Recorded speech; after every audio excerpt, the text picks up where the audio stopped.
dito? 1,000? 1,000.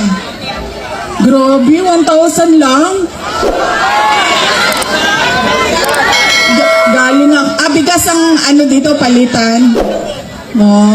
Ilang kilo? 5 kilo. So, magkano yun? 250? Mga 1,300 total na yon ang bili. Alam mo, lugi kayo. Taasan niyo yung presyo ninyo. Kasi galing ako doon sa Bacolod kahapon. Tinatanong ko, magkano bili ng boto dito? Noong 2019 daw, 2,000. 2022, 3,000. See? Sabi ko, taasan ninyo ang presyo ninyo eh. Tapos nung dito daw, itong eleksyon na ito, 2,000 to 3,000. Sabi ko, hindi niya pa alam kung magkano kasi wala pa namang bilihan. Pero sabi nila, mga 2,000 to 3,000 daw yung bilihan ng boto doon. Kaya, kulang ang hingi ninyo.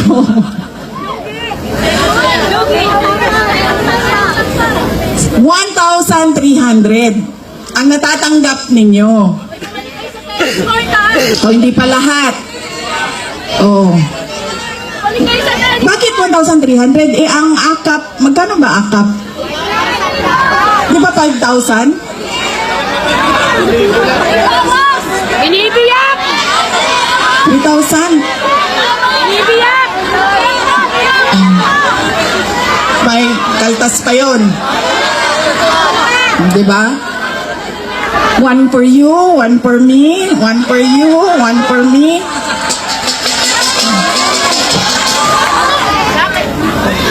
Alam niyo, hindi namin ginagawa yan sa Davao. Alam niyo bakit?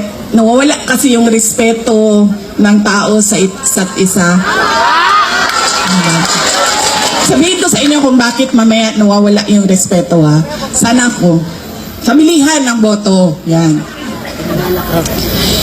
Ilang eleksyon na kayo tumanggap ng 1,300? Never! Ilang eleksyon na tumatanggap ang mga botante ng Pilipinas ng pera kapalit ng boto nila. Pero bakit mahirap pa rin ang ating bayan? Never! At bakit hirap pa rin kayo bumili ng bigas?